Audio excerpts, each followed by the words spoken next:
Assalamualaikum warahmatullahi wabarakatuh. Alhamdulillah. Wassalatu wassalamu ala rasulillah wa ala alihi wa ashabihi wa mawala. Raditu billahi robba wa bil islami dina wa bi muhammadin nabiyya wa rasulah wa bil qur'ani imaman amma ba'du. Yang terhormat Bapak Wildan Nafi'i selaku dosen pengampu mata kuliah hadis pendidikan dan semua teman-temanku yang berbahagia. Kami dari kelompok 6 yang beranggotakan pertama Mbak Nalurita Britania, kedua Mbak Nanda Pratiwi, dan kemudian saya Nazanovi Prihasuti akan mempresentasikan hasil diskusi kami yang bertemakan tentang pendidikan sosial. Sebelum beranjak kepada hadis pendidikan sosial, saya akan menjelaskan sedikit tentang apa sih pendidikan sosial itu. Pendidikan sosial adalah usaha mempengaruhi yang dilakukan dengan sadar, sengaja, dan sistematis agar individu dapat membiasakan diri dalam mengembangkan dan mengamalkan sikap-sikap dan perilaku dengan baik dan mulia dalam lingkungan masyarakat sesuai dengan hak dan kewajibannya. Nah, adapun tujuan dari pendidikan sosial itu untuk menganalisis proses sosialisasi anak baik dalam keluarga, sekolah, maupun masyarakat. Maka dari itu, harus diperhatikan pengaruh lingkungan dan kebudayaan masyarakat terhadap perkembangan pribadi. Misalnya, anak yang terdidik dalam keluarga yang religius, maka ketika ia dewasa akan cenderung menjadi manusia yang religius. Dan misal ketika anak yang terlahir dari keluarga yang berintelektual, ketika ia besar akan menjadi sebuah anak yang mengutamakan intelektualnya juga. Nah, itu beberapa hal yang saya sampaikan mengenai pendidikan sosial. Selanjutnya, hadis tentang pendidikan sosial.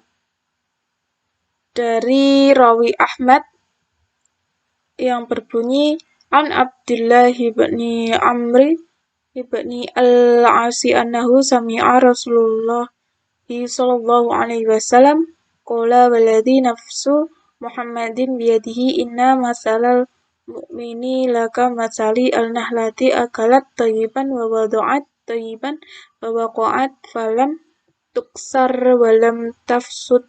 Rawi Ahmad. Dari yang artinya dari Abdullah bin Amr bin As bahwa ia mendengar Rasulullah bersabda, demi zat yang jiwa Muhammad di tangannya, sesungguhnya perumpamaan seorang mukmin itu seperti lebah. Dia memakan yang baik dan mengeluarkan yang baik, hingga namun tidak mematahkan dan tidak merusak. Nah, ini yaitu mengenai hadis tentang pendidikan sosial. Selanjutnya kita cari di aplikasi Gawami Al-Kalam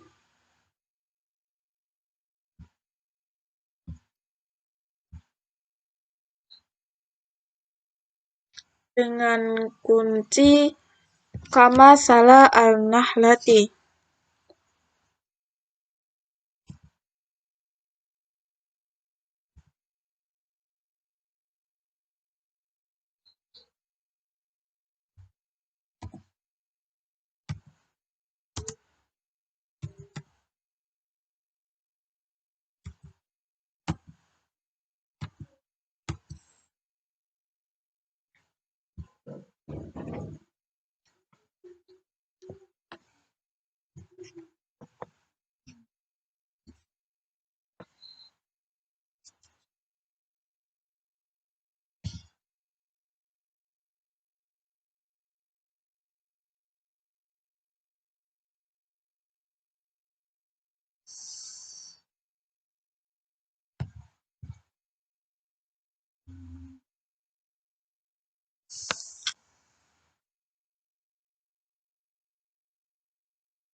Menunggu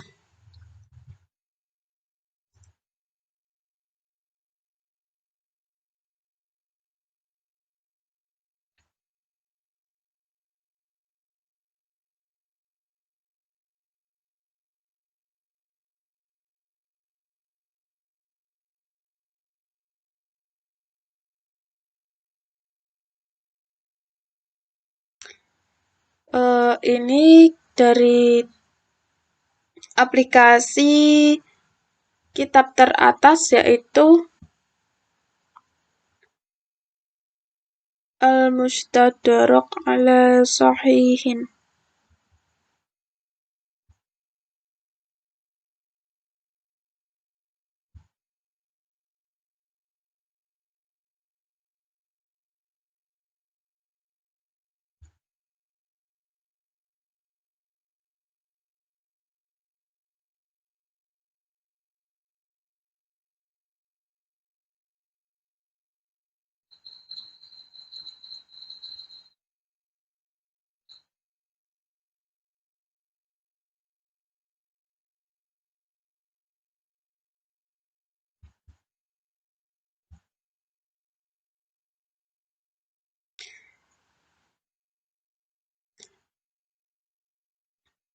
Nah, ada dari 10 kitab, maka diambil untuk yang pertama kitab teratas dari Mustadrak ala Sahihin yang berbunyi Innallaha la yuhibbul fahisha wala al-mutafahisha walladzi nafsu Muhammadin biyadihi la tuqumu as-sa'atu hatta yadhhara al-fuhsyu wa tafahusyu wa qati'atu ar-rahimi wa su'u al-mujawarati wa yukhawwanu al-aminu wa yutamanu al-khainu wa masalu al-mu'mini kamasali al-nahlati akalat tayyiban wa wada'at tayyiban wa waqa'at tayyiban falam tafsud wa lam tuksar wa masalu al-abdi al-mu'mini masalu al-qita'ati al-jayyidati mina adhabi nufiha 'alaiha fa kharajat tayyibatan wa wuzinat falam taqus wa qala Rasulullah sallallahu alaihi wasallam mawa'iyadukum hawadi ardu wa mislu wadulihi wa huwa abdahu mimma bayana ailata illa maka wadhalika masyuratu syahrin fihi amsalu al-kawakibi abariku mawuhu asyadu bayado mina al-fidoti man waradahu wa syariba minhu lam yadma ba'dahu abada. Nah, ini matan dari hadis kitab pertama. Selanjutnya, untuk mengetahui pohon sanad,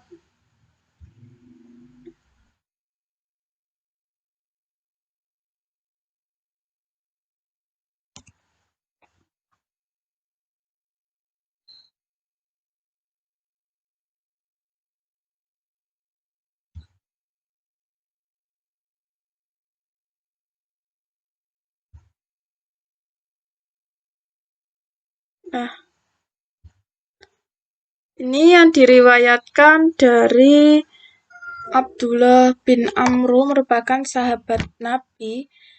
Abdullah bin Amru meriwayatkan ke Salam bin Salamah. Salam bin Salamah meriwayatkan ke Abdullah bin Baridah. Abdullah bin Baridah meriwayatkan ketiga cabang. Yang pertama dari Al-Hashim bin Dakun, yang kedua yaitu Muhammad bin Ibrahim, yang ketiga yaitu Qatadah bin Da'amah. Dari cabang yang pertama yaitu Al-Hasan bin Dakun meriwayatkan ke Hamam bin Asamah. Hamad bin Asamah meriwayatkan ke Abdullah bin Muhammad. Abdullah bin Muhammad meriwayatkan ke Muhammad bin Ya'qub. Muhammad bin Ya'qub meriwayatkan ke Al-Hakam. Cabang yang kedua yaitu dari Muhammad bin Ibrahim. Muhammad bin Ibrahim meriwayatkan ke Ahmad bin Hanbal. Ahmad bin Hanbal meriwayatkan ke Abdullah bin Ahmad. Abdullah bin Ahmad meriwayatkan ke Ahmad bin Ja'far meriwayatkan ke Al-Hakam.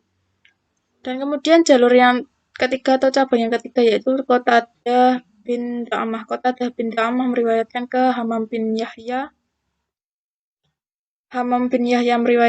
meriwayatkan ke Abdullah bin Roja meriwayatkan ke Hashim bin Ali meriwayatkan ke Ahmad bin Ishaq meriwayatkan ke Al-Hakam.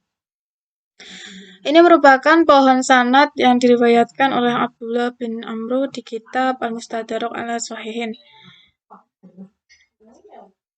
Kemudian kita analisis matan.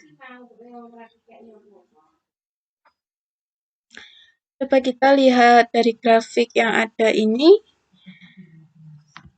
Jika dilihat dari grafik tersebut bahwa matan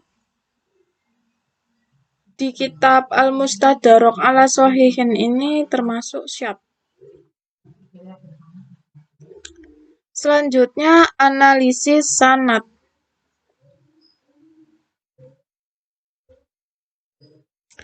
Sanad ini termasuk sanad pada hadis kita pertama yaitu hadis mutasil. Dikatakan hadis mutasil karena sanadnya bersambung. Sanad pada hadis kita pertama yaitu bercabang yang memiliki 3 cabang, yaitu dari Abdullah bin Baridah ini mempunyai cabang yang pertama Al-Hasin bin Dakun, kemudian cabang kedua dari Muhammad bin Ibrahim, cabang ketiga yaitu Qatadah bin Da'amah. Selanjutnya yaitu analisis perawi. Abdullah bin Amru merupakan sahabat Nabi, kemudian meriwayatkan ke Salam bin Salamah. Salam bin Salamah ini berwarna biru tua.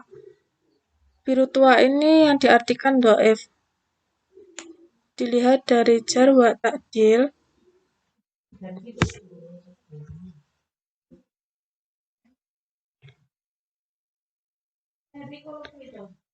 Dari beberapa komentar yang ada, dapat diambil kesimpulannya bahwa banyak yang mengatakan atau menyebutkan bahwa Salam bin Salamah ini tidak diketahui atau tidak mengenalinya. Salam bin Salamah ini meriwayatkan ke Abdullah bin Baridah yang berwarna hijau tua, yaitu dia thiqah. Abdullah bin Baridah meriwayatkan ke Al-Hasin bin Dakun dari cabang pertama. Al-Hasin bin Dakun merupakan thiqah, kemudian meriwayatkan ke Hamad bin Asamah. Hamad bin Asamah ini thiqah, kemudian meriwayatkan ke Abdullah bin Muhammad thiqah, kemudian meriwayatkan ke Muhammad bin Ya'qub ini thiqah, Muhammad bin Ya'qub meriwayatkan ke Al-Hakam ini thiqah. Kemudian dari cabang yang kedua yaitu dari Muhammad bin Ibrahim. Muhammad bin Ibrahim ini thiqah, kemudian meriwayatkan ke Ahmad bin Hanbal ini thiqah, kemudian meriwayatkan ke Abdullah bin Ahmad ini thiqah, meriwayatkan ke Ahmad bin Ja'far. Ahmad bin Ja'far ini berwarna hijau muda yang artinya Hasan. Kita lihat ujar wa ta'dilnya. Dari Abu Hasan bin Furat berkomentar bahwa dia tersembunyi memiliki banyak sunnah tetapi dia bingung. Kemudian dari Abu Bakar al-Barakati berkomentar seorang syekh yang baik dan pada satu kesempatan orang dapat dipercaya yang buku-bukunya hilang maka dia berbicara dari kepalanya dan sekali dia jujur dan dia tidak meragukan pendengarannya. Kemudian dari Al-Khatib Al-Baghdadi berkomentar ada sebuah hadis dan Sekali kami tidak melihat siapapun yang menahan diri dari meriwayatkan darinya atau meninggalkan sebagai bukti. Itulah komentar para ulama mengenai dari Ahmad bin Ja'far. Ahmad bin Ja'far meriwayatkan ke Al-Hakam.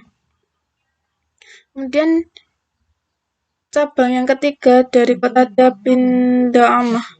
Qatadah bin Da'amah ini sikoh, meriwayatkan ke Hamam bin Yahya. Hamam bin Yahya ini sikoh, kemudian meriwayatkan ke Abdullah bin Roja. Abdullah bin Roja ini sikoh, kemudian meriwayatkan ke Hashim bin Ali. Hashim bin Ali ini berwarna hijau muda yang berarti Hasan. Kita lihat jar wa ta'dilnya.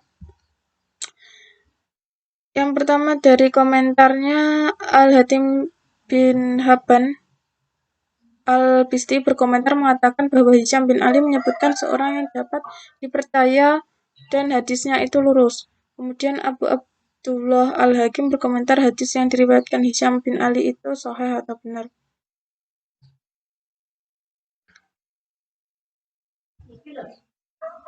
Hisham bin Ali meriwayatkan ke Ahmad bin Ishaq. Ahmad bin Ishaq ini sikoh. Ahmad bin Ishaq meriwayatkan ke Al-Hakam. Al-Hakam ini sikoh.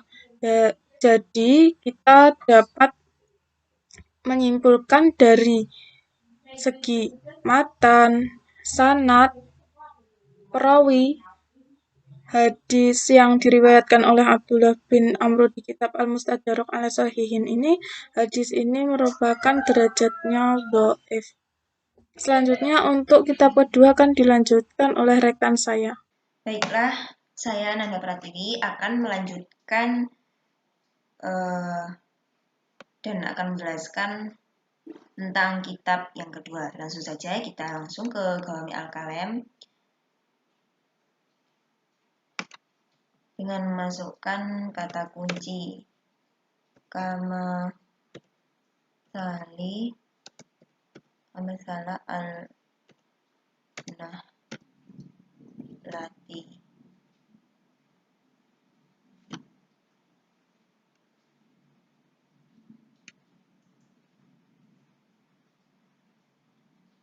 Kitab kedua ini diriwayatkan oleh Mas'ad Asyihab yang berbunyi masalul mu'mini kama sali analahti la taqulu ila thayyiban wala tadawu ila thayyiban. Kemudian kita mencari pohon sanad kitab kedua.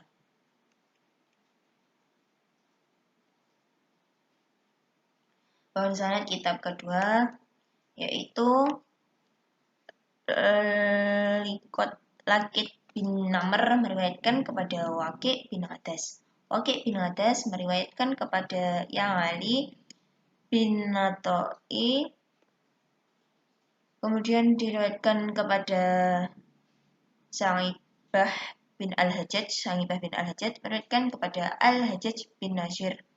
Al-Hajjaj bin Nasir meriwayatkan kepada Ibrahim bin Abdullah. Ibrahim bin Abdullah meriwayatkan kepada Ali bin Ja'far bin Al-Qaryabi.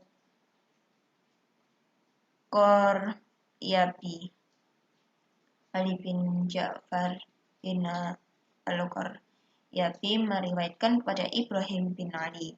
Ibrahim bin Ali meriwayatkan kepada Muhammad bin Salamah.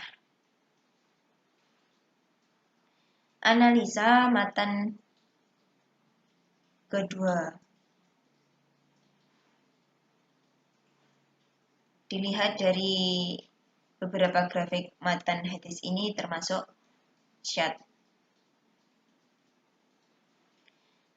Analisa sanad kitab kedua, bahwasanya sanad pada hadis kitab kedua yaitu mutasil. Dikatakan hadis mutasil karena sanadnya bersambung.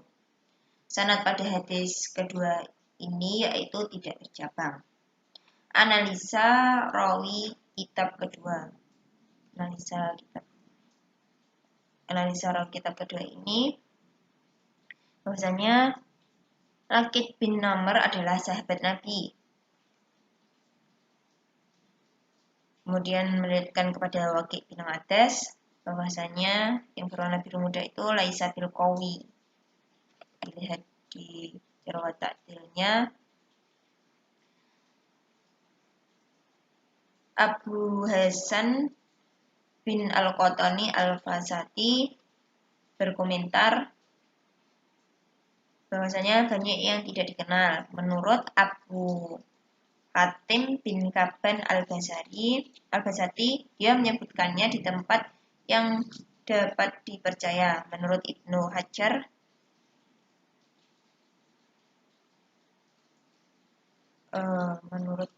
Hajar Al-Asqalani, dia berkata dalam Al-Taqrib, hal ini dapat diterima. Al-Hajjaj bin Nasir termasuk dhaif karena dalam beberapa komentar menyebutkan bahwa menurut Abu Ahmad Al-Hakim mereka tidak kuat. Menurut Abu Fatih Adi lemah, dan menurut Abu Ahmad bin Adi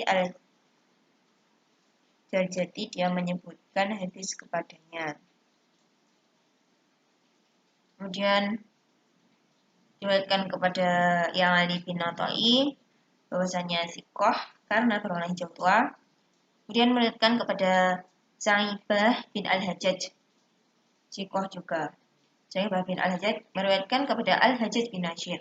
Al-Hajjaj bin Nasir ini dhaif karena berwarna biru tua.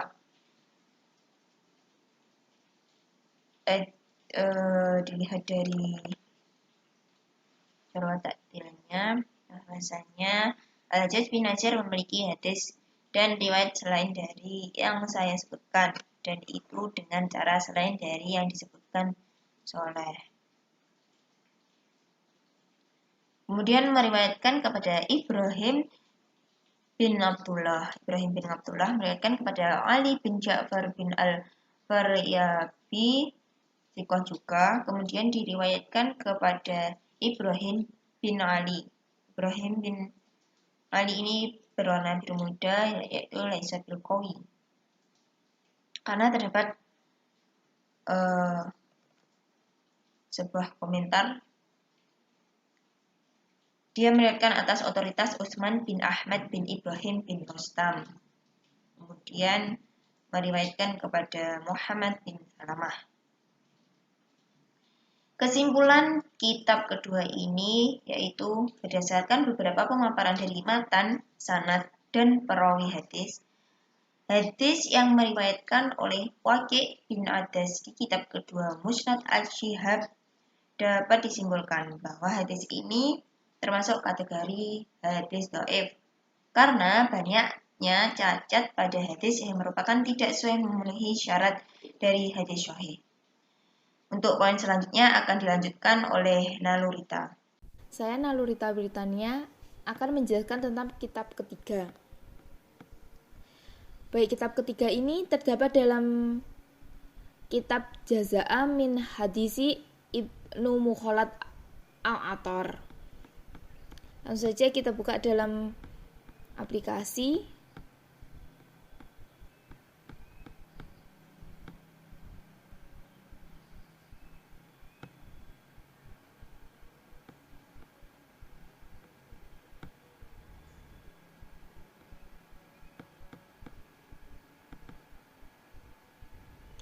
Baik, di sini sudah muncul pohon sanadnya.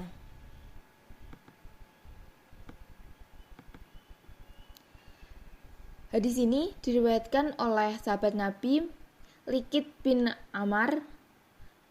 Lalu beliau meriwayatkan lagi kepada Waqi' bin Adas. Lalu diriwayatkan kembali kepada Yang Ali bin Atha. Yang Ali bin Atha meriwayatkan kepada Sa'ibah bin Hujjaj. Lalu Sa'ibah bin Hujjaj meriwayatkan pada Al-Hujjaj bin Nasir. Lalu meriwayatkannya kepada Ibrahim bin Rosid. Dan yang terakhir diriwayatkan pada Muhammad bin Mukhalad.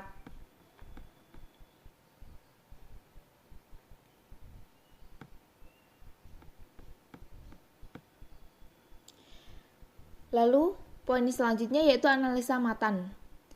Dapat kita lihat dalam grafik matan tersebut, matan hadis ini termasuk syadz. Lalu poin selanjutnya yaitu analisa sanad kitab ketiga. Yang pertama, sanad pada hadis kitab ketiga ini yaitu hadis mutasil. Dikatakan hadis mutasil karena sanadnya bersambung. Kemudian sanad pada hadis kitab ini yaitu tidak bercabang.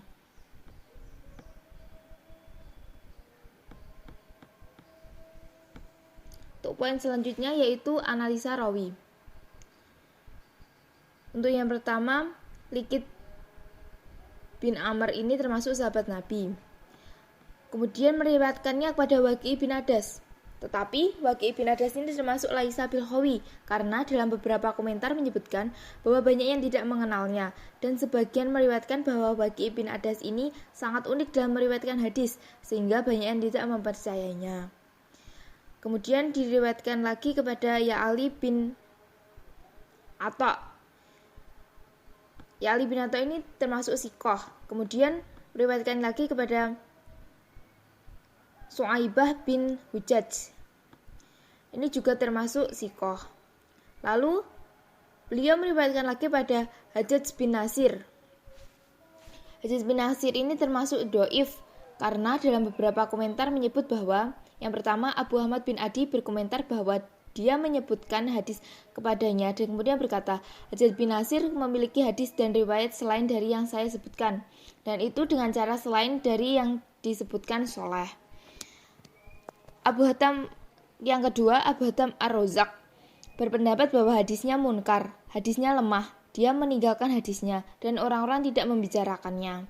Yang ketiga, Al-Dahabi berkomentar, dia berkata dalam Al-Mughni lemah dan beberapa dari mereka meninggalkannya. Kemudian meriwayatkannya lagi kepada Ibrahim Ar-Rasyid. Ibrahim Ar-Rasyid ini termasuk Hasan karena Ibnu Ahmad bin Adi menuduhnya memasukkan hadis, tetapi Abu Hatim bin Hibban dan yang lainnya mengatakan bahwa Ibrahim Ar-Rasyid jujur dan mempercayai hadisnya.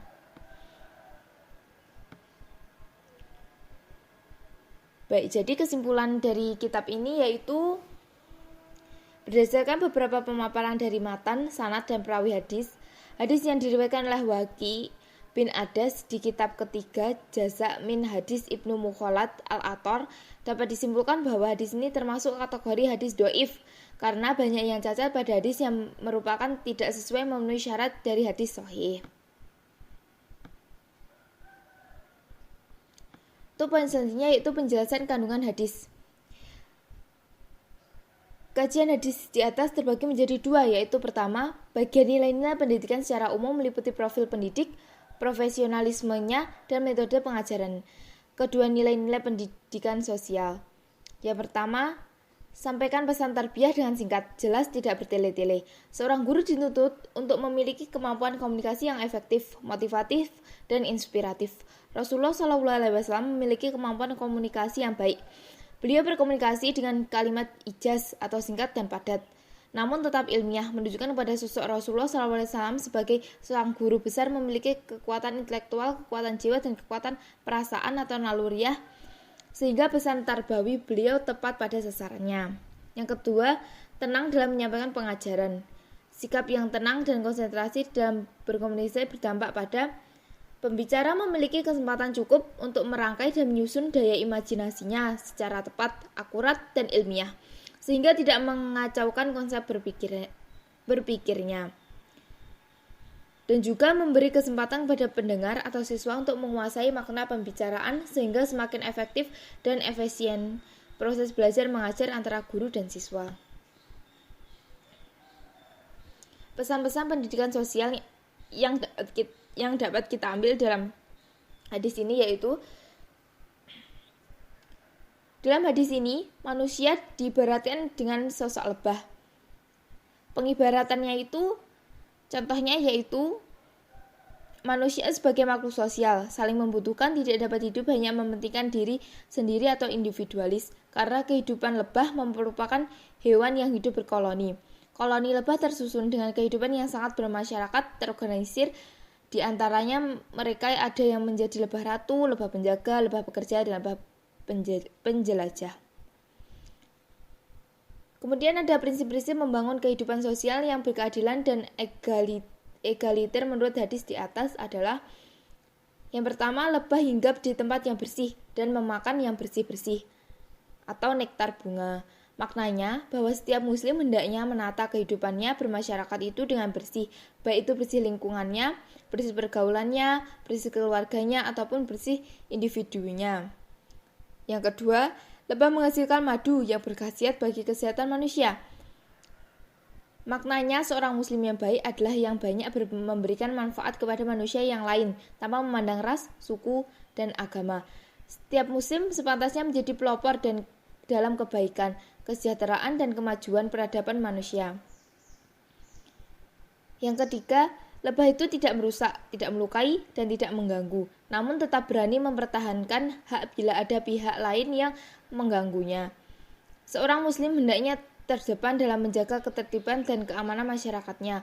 Mukmin juga mesti memiliki keberanian untuk mempertahankan hak-hak kemanusiaannya bila ada yang merusak atau merampasnya dengan cara-cara menjunjung tinggi peraturan, hukum, norma, dan adat istiadat yang berlaku dalam lingkungannya.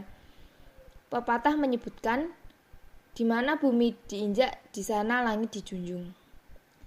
Baik, itu saja yang dapat saya sampaikan. Baiklah, untuk yang selanjutnya, Quran Surat Al-Hujurat ayat 11, 12, 13 yang berkaitan dengan pendidikan sosial. Quran Surat Al-Hujurat ayat 11 yang mempunyai arti, hai orang-orang yang beriman, janganlah sekumpulan orang laki-laki merendahkan kumpulan yang lain. Boleh jadi yang ditertawakan itu lebih baik dari mereka. Dan jangan pula sekumpulan perempuan merendahkan kumpulan lainnya. Boleh jadi yang direndahkan itu lebih baik, dan janganlah suka mencela dirimu sendiri, dan jangan memanggil dengan gelaran yang mengandung ejekan. Seburuk-buruk panggilan adalah atau panggilan yang buruk sesudah iman, dan barang siapa yang tidak bertobat maka mereka itulah orang-orang yang zalim. Quran Surat Al-Hujurat ayat 12 sebagai berikut, yang artinya, hai orang-orang yang beriman, jauhilah kebanyakan prasangka atau kecurigaan, karena sebagian dari prasangka itu dosa, dan janganlah mencari-cari keburukan orang, dan janganlah menggunjingkan satu sama lain. Adakah seorang di antara kamu yang suka memakan daging saudaranya yang sudah mati? Maka tentulah kamu merasa jijik kepadanya, dan bertakwalah kepada Allah. Sesungguhnya Allah Maha Penerima Taubat lagi Maha Penyayang. Kemudian Quran Surat Al-Hujurat ayat 13 sebagai berikut, yang mempunyai arti, hai manusia, sesungguhnya kami menciptakan kamu dari seorang laki-laki dan seorang perempuan, dan menjadikan kamu berbangsa-bangsa dan bersuku-suku supaya kamu saling kenal mengenal. Sesungguhnya orang yang paling mulia di antara kamu di sisi Allah ialah orang yang paling takwa di antara kamu. Sesungguhnya Allah Maha Mengetahui lagi Maha Mengenal. Poin selanjutnya, nilai-nilai pendidikan sosial yang terkandung dalam Surat Al-Hujurat ayat 11, 12, dan 13. A. Surat Al-Hujurat ayat 11. 1. Larangan sekumpulan orang laki-laki maupun perempuan merendahkan kumpulan yang lain. Boleh jadi yang ditertawakan itu lebih baik dari mereka. 2. Larangan mencela diri sendiri. 3. Dan larangan memanggil dengan gelaran yang mengandung ejekan. B. Surat Al-Hujurat ayat 12. 1. Larangan berprasangka atau kecurigaan. 2. Larangan mencari-cari keburukan orang lain. 3. Dan larangan menggunjingkan satu sama lain. C. Surat Al-Hujurat ayat 13. 1. Saling mengenal. 2. Orang yang mulia di sisi Allah adalah yang paling bertakwa. Baiklah, itu saja yang dapat kami sampaikan. Ada kurang lebihnya kami mohon maaf. Billahi taufiq wal hidayah. Wassalamualaikum warahmatullahi wabarakatuh.